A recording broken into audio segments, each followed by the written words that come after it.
नमस्कार दोस्तों, स्वागत है आपका जॉब सही है प्लेटफॉर्म पे। आज मैं एक बार फिर से लीगल और लॉ के लिए जॉब लेके आया हूँ आपके सामने। और इस बार जो जॉब है ये है NHAI में। देखिए, मैं इनकी ऑफिशियल वेबसाइट पे हूँ। NHAI का क्या होता है, national highway authority of India. ये गवर्नमेंट की एक ऐसी कंपनी है जो सिर्फ हाईवे को ही बनाती है।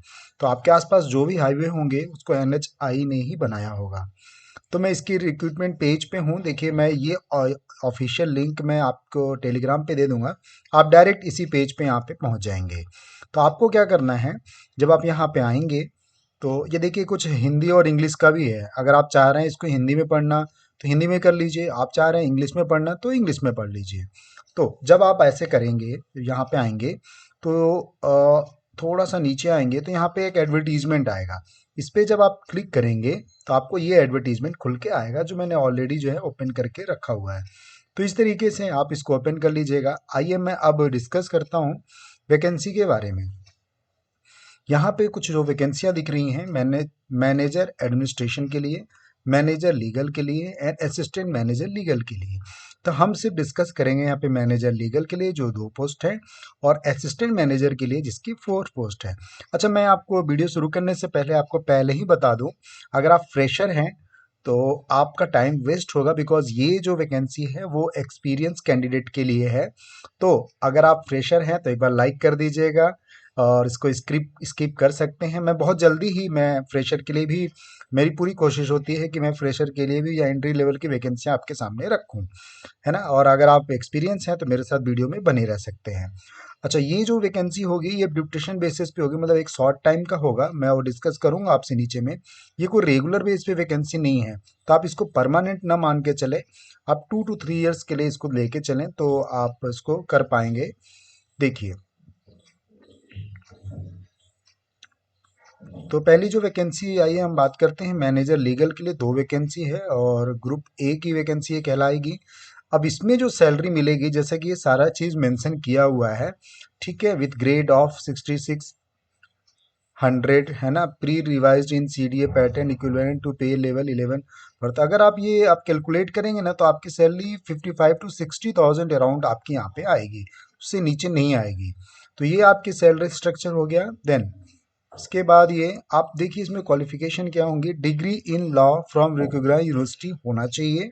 उसके साथ साथ ये देखिए लिखा है 5 year experience in the field of law related to contractual matters, abbreviation, legislative matters and land acquisitions. ठीक है, इन सभी में एक्सपीरियंस आपके होने चाहिए।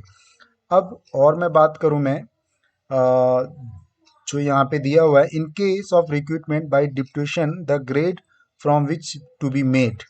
अब ये क्या क्या होना चाहिए इसमें देख लीजिए। By deputation from the officer under the central government of state government और यूनियन टेरेटरी और यूनिवर्सिटी और रिकॉग्नाइज्ड रिसर्च इंस्टीट्यूट और पब्लिक सेक्टर अंडरटेकिंग और सेमी गवर्नमेंट। चूंकि आप जो करते हैं, मेरे ख्याल से आप ज़्यादा से ज़्यादा आप कहाँ जाएंगे, कोर्ट कचहरी यही सब जगह जाते हैं, तो ये सब गवर्नमेंट के अंडरटेकिंग ही होती हैं, है ना। तो ये कुछ अलग नहीं है। देन अब देखिए इसमें क्या क्या चीज़ें बताया हुआ है। ये देखिए, होल्डिंग, आपने कहीं पे काम आप कर रहे हैं गवर्नमेंट के अकॉर्डिंगली और ये आपको स्केल मिल रही है तो भी आप एलिजिबल हैं। देन उसके बाद अगर आप वो नहीं कर रहे हैं, with 4 year service in the grade rendered after appointment thereto on regular basis in the post पे, ये होगा। अगर ये चीज़ नहीं है तो ये होंगे, आप कर सकते हैं इसके लिए। With 7 year service in the grade rendered after appointment on regular basis in the post of payment, ये सारी चीज़ें। और अगर ये है देन ये भी होना चाहिए। क्या, processing for the essential educational qualification and essential experience stipulated in column 7, जो कॉलम 7 में बना दिखाया हुआ था। अब पीरियड ऑफ ड्यूरेशन क्या होगा, ये एक बार मैं बता देता हूँ आपको। जो आपकी जॉब होगी वो क्या टाइम होंगे उसके। The period of duration including the period of duration in another ex कार्डे post held immediately proceeding this appointment in the same or some other organisation or department shall only be 3 years, ठीक है, which may be extended on the another 2 years. ठीक है, तो ये चीज़ clear करके आप चलें। ठीक है, एक्सपीरियंस मैंने आपको बता दिया कि आपके 5 ईयर्स के एक्सपीरियंस होने चाहिए, देन आप इस फॉर्म को फिल कर सकते हैं। अब आगे हम देखते हैं और क्या चीज़ें हैं। ठीक है। हाँ, अब ये आ गया हमारे पास असिस्टेंट मैनेजर लीगल के लिए। इसकी जो वैकेंसी है वो 4 है, ये ग्रुप बी की वैकेंसी मानी जाएगी। और ये आपका जो होगा सैलरी स्ट्रक्चर दिया हुआ है। अगर आप इसको कैलकुलेट करेंगे तो या 35-36 हज़ार के अराउंड आपकी सैलरी इसमें बनेगी। और ये भी डिप्टेशन बेसिस पे है।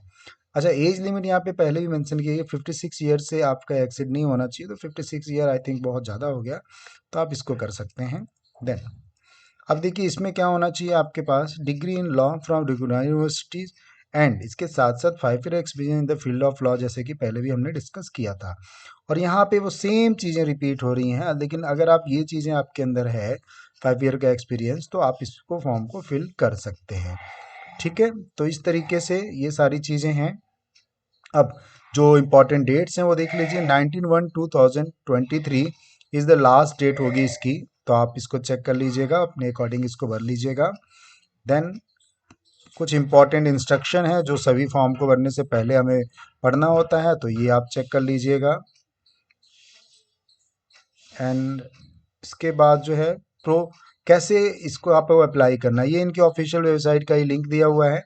और यहीं से आप इसको अप्लाई कर सकते हैं, कहीं आपको जाने की ज़रूरत नहीं है। डायरेक्ट आप क्लिक करेंगे तो इनके जो अप्लाई वाली जो पेज है उस पे आप लिंक पे खुल जाएगा, तो आप वहाँ पे जाके कर सकते हैं। और ये सारी चीज़ें देखिए दिया भी हुआ है, तो इसको आप पढ़ सकते हैं कि कैसे कैसे आपको करना है। अगर आप ऑनलाइन जॉब आप कभी फॉर्म भरे होंगे तो ये सारी चीज़ें आपको पता होंगी।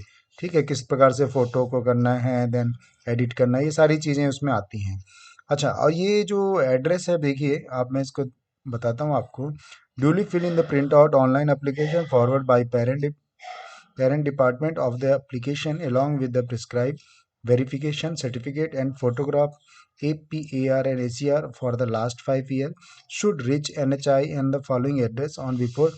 ये आपके यहाँ पे पहुँच जाना चाहिए 2 days prior to the meeting of the selection committee. ठीक है, तो जैसे कि आपको डेट मैंने डिस्कस किया आपके साथ, जनवरी में जो डेट आ रही थी मैं बता देता हूँ आपको एक बार और।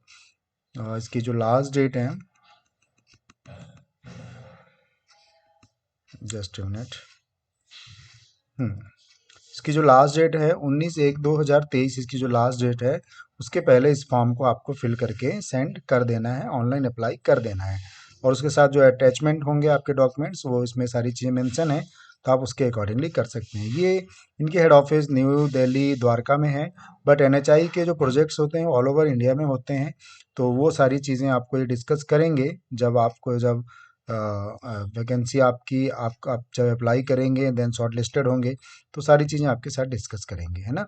तो जॉब की कोई जगह मेंशन नहीं की गई है, बाकी आप जब फिल करेंगे चीज़ों को करेंगे तो आपको सारी चीज़ें समझ में आएंगी। तो ये एक छोटा सा इन्फॉर्मेशन था, एनएचआई से लेके भारत सरकार का ये उपक्रम है जिसमें जो पोस्ट है वो मैंने आपके साथ डिस्कस किया। तो मैं वीडियो कहीं पे बाइंड अप करता हूँ, अगर आप मेरे चैनल पे नए हैं तो चैनल से जुड़ जाइए। टेलीग्राम का मैंने लिंक दे दूंगा, वहाँ से जुड़ जाइए, बिकॉज मैं इस तरह के जॉब लाता रहता हूँ। और मैं एम्प्लॉयमेंट न्यूज़ वीकली रिव्यू करता हूँ। ये जॉब भी एम्प्लॉयमेंट न्यूज़ से ही मैंने डिस्कस किया आपके सामने, तो वो आप ज़रूर देखिए। आप किसी भी फील्ड से हों, मैं ये नहीं कहता आप लॉ के फील्ड से, किसी भी फील्ड से हों, एम्प्लॉयमेंट न्यूज़ ज़रूर देखिए। वो अगर आपने 6 मंथ उसको फॉलो किया, देन आप जो भी जॉब आप सर्च कर रहे हैं आप वहाँ तक पहुँच पाएंगे। तो इसी उम्मीद के साथ कि आप इस फॉर्म को भरें, और किसी प्रकार की कोई दिक्कत होती है तो आप मुझे कमेंट ज़रूर करें, जहाँ पे मैं हेल्प कर सकूँगा मैं आपको हेल्प करूँगा। So thank you so much.